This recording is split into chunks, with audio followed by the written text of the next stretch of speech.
Lieutenant Governor and Democratic nominee for the U.S. Senate here in the state of Wisconsin, Mandela Barnes. Mr. LG, it's very, very good to see you. It's been a long time, man. It's been a real long time, man. Real good to see you. Glad to be back on the show.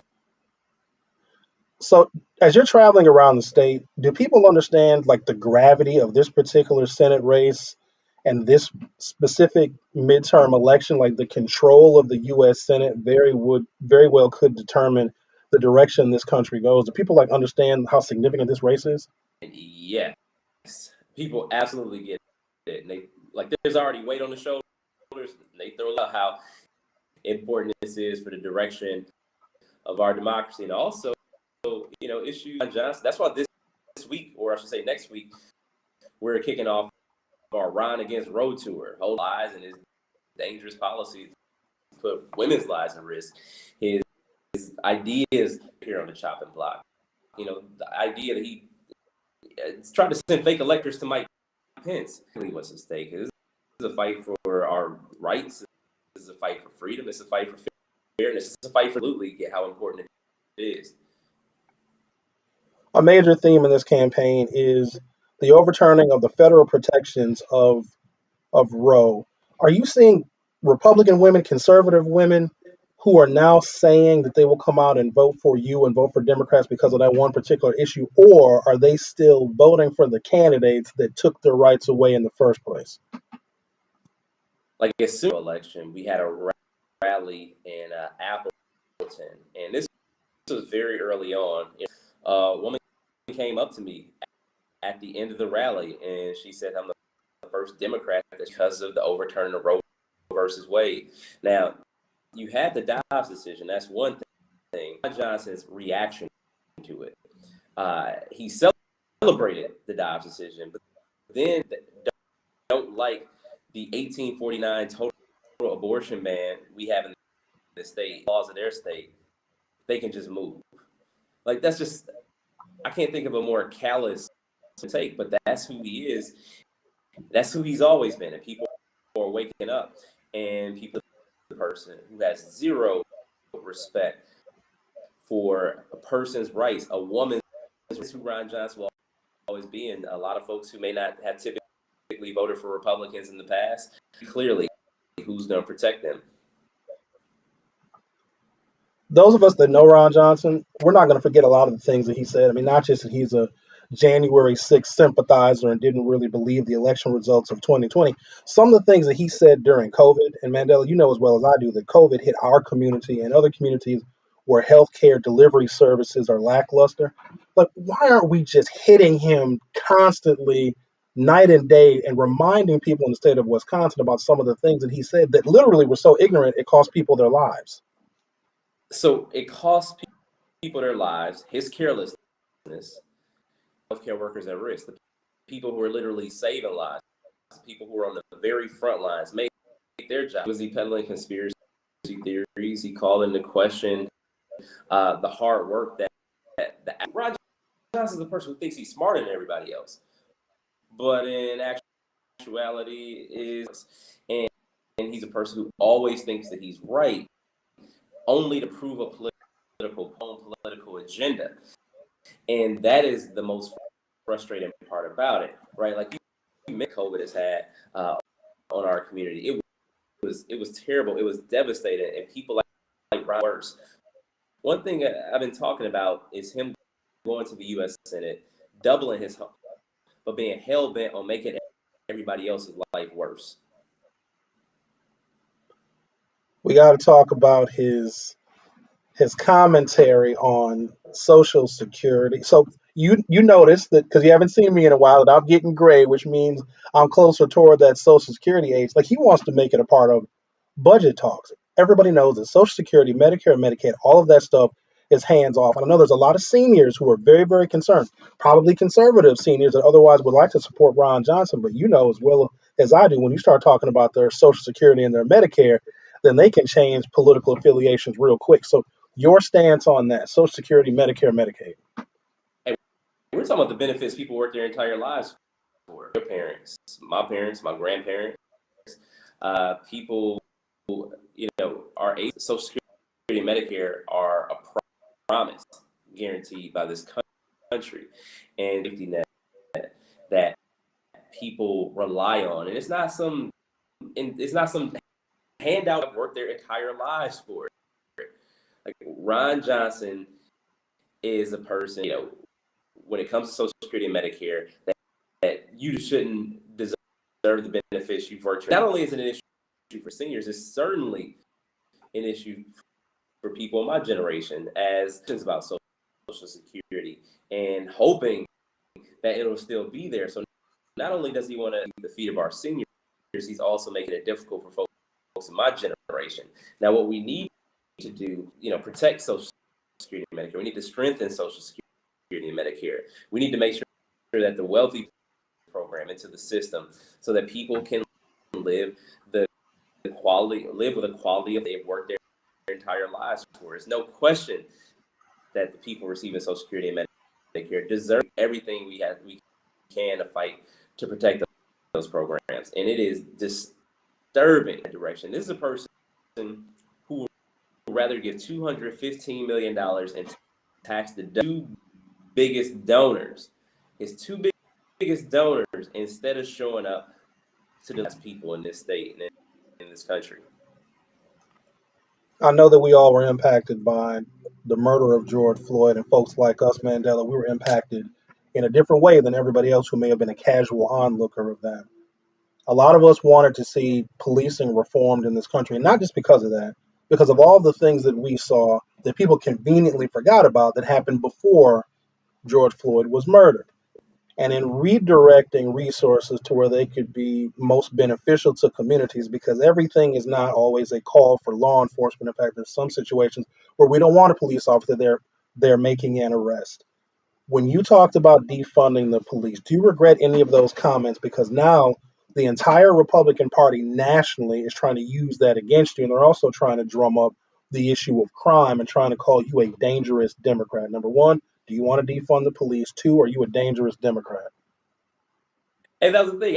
What I said is we need to do what we can on the front end to prevent crime from happening in the first place, and level that increase funding for law enforcement and public safety initiatives. And you brought up an interesting point too. Instances where it may be some sort of an emergency, but not necessarily a police. In Superior, in Janesville, and Eau Claire, they hire people to answer crisis calls. They answer workers in the departments to answer those sort of calls and those sort of situations to help make communities safe. We got to be smart in our approach to public safety. That's what it comes down to. And Ron Johnson, his supporter, or not his supporters, the organization, his donors, they're making up lies. They're saying whatever about me because they just want to distract living for people. And he actually voted against the American Rescue Plan, which allowed us to invest in law enforcement and public safety initiatives in the state, as well as crime prevention. Do we have enough jobs in the state of Wisconsin? Are we maxed out with the number of jobs? Because I know your opponent said, well, we got enough good jobs here in the state of Wisconsin. As you travel, is that what you're hearing from potential voters? Oh, we got enough jobs, Mandela. Everybody's been doing a good job of, creating employment. Is that what you're seeing around the state? Have not seen it in our background here in Wisconsin, especially in Milwaukee. Manufacturing is what made the city. Manufacturing opportunity, what gave me a shot at success. Well, my granddad having worked at A.O. Smith and my dad in Oak Creek and Delphi, right? That is how. That is why I'm here. Is why so many had a decent lot in life. Now, when there was the opportunity to create 1,000 good-paying jobs, building the electric postal vehicles, his response, as you mentioned, was we have sent those jobs in South Carolina. You don't hear any South Carolina senators saying they have enough jobs. It's because in South Carolina, I'm not going to say they get the reality. What I'm going to say is to even make a statement, even coming close to saying something like jobs. It's the most ridiculous thing you've ever heard. Nobody with any sense of response to that kind of statement. Not only is it 1,000 jobs, it's 1,000 opportunities for families to put food on the table. It's 1,000 children in working class communities to get everything they need to live lives. And Ron Johnson wants to deny all of our communities that opportunity, that chance to put food on the table. That's why he stood against everything that will help economic opportunity. And that's why he's continuing to run the gamut. That's why he's continuing on issues like Social Security and Medicare. That's why he's against letting Medicare negotiate capping the cost of insulin. He does not care if people's lives get harder. We need to have a tremendous amount of momentum moving into November. And I'm not sure how much you pay attention to polls, but everybody else seems to. And I got to remind folks that whatever a snapshot is of how a candidate is doing is how they're doing the week of the polling. Polling before an election almost doesn't count because it's about who is doing the best on election day itself. That being said, I know a lot of people in our community, we oftentimes don't get polls or we don't respond to them. We need a tremendous amount of excitement in the black community in particular, not just for you, but for Attorney General Josh Call, for Tony Evers and Sarah Rodriguez. Some people in the community, Mandela, and you know this, I'm not telling you nothing new, they feel neglected. You got to run a 72 county campaign, but Milwaukee wants a disproportionate amount of your time, especially black Milwaukee. What do you tell to the black community that maybe hasn't seen you much because you have to be in other parts of the state and you're not here as often as they would like you to be? Look, Milwaukee is my heart. I still live in Milwaukee. What I will say, there's not a single statewide who has spent the time in Milwaukee that I have in either more than anywhere else, more than anybody else. And I definitely get it. It's a big place. Milwaukee's a big city, a lot of folks, and we're gonna continue this. And for if when people may say, oh yeah, definitely understand that, but we do have to run that 72 county campaign. Like a lot of people, the state assembly. When I was just in Milwaukee, that's the only place I had to be besides Madison, and that's relationships. The people that I grew up with my entire life, people know me since I was a kid. And I just want to say that when I travel outside of Milwaukee, I'm sharing the Milwaukee story just to make sure people understand exactly what we're going through in Milwaukee. And for all the like Ron Johnson has, spent his entire career, or the division that he spent his entire day, I have a chance to let people know that Milwaukee is a fantastic place. I see myself as an ambassador for the city, showing up where they only know what they've seen in the news. They only know what they've heard from these Republican politicians and it is doing the work to bridge those divides, to make the entire state than it is. Because if we continue down this divided path, we're all going to suffer. It's all over who just do not understand. Because again, you got politicians who fits them politically. They use everything they possibly can to make worst of Milwaukee. When I get to show up, I get to show them and tell them what kind of place, and then I get to come back home and share those same stories of people that I run into when I'm at home in Milwaukee. I wish there could be a way in which we could federalize shared revenue because we know that Madison is taking a disproportionate amount of our money. When I say Madison, the Republicans in control, not allowing Milwaukee to realize its full potential because we need more of our resources back. That's number one. Number two, I'm not going to be happy until you come join us at our brand new studios at the Avenue at 1017 The Truth. Like, you ain't never seen nothing like this before, Mandela. It is state of the art. It is the most technology you have ever seen. And we broadcast right there in the window looking out over the 3rd Street Markets. I ain't going to be happy until you come. Now, I'm going to vote for you. I'm going to tell everybody else to vote for you. But to make a lot of people happy, you got to come see us. Whether it be me, MKE in the morning with Melanie and DZ, Tori Lowe, be careful with that one, or even Dr. Ken Harris. We would love to see you. We'd love to see you. Show up in person. All right, brother. Well, I appreciate it. Thank you for taking the time, and we'll be talking to you again next time, hopefully in person, with a radio interview at 1017 The Truth. Absolutely, man. All right, thank you very much. Hey, no problem. I'll talk to you soon. All right. All right. Take care. Sounds good. All right. So, was that audio You can hear me, I'm assuming, because people are commenting on social media. So he's gone. It seemed like it wasn't my internet connection because I got a hardwired connection, but did it seem kind of choppy, or was that just on my receiving end of the interview? Well, you guys obviously could hear it because his audio was very choppy for me. So what I was going to do is I was going to edit this interview, the audio portion of it, and then replay it on the air during my day job. But I don't think that I can use it, which is fine because he did commit, or at least I've heard him somewhat commit. It was kind of choppy because I think his internet connection was slow. That he would come and join me on the air because that's the interview that I want because it's different when you're actually in the studio. Yeah, audio was choppy, says Ken Trawl Barron. He is viewing on YouTube. So we broadcast this on Twitter, Facebook, the Facebook group, the forum too, and maybe somewhere else. But yeah, I think his internet was slow, which is unfortunate because I think a lot of the details in his answers just like there was like a lag of like 5 seconds or something. He'd answer a question and then we'd only hear the middle and then the end of the answer. So I guess that's it. I guess that's the highly anticipated interview with Mandela Barnes with terrible audio. Look, I'm going to vote for him, and I've had political disagreements with him, but it's mostly stuff because of like where he is on the spectrum of being a Democrat. He's just further to the left than me. But then when I look at it, Ron Johnson can't be in the U.S. Senate. I need y'all to understand that. Ron Johnson should not be representing anybody. No, certainly nobody listening to this broadcast in the U.S. Senate. He's not fit. We don't have any perfect candidates.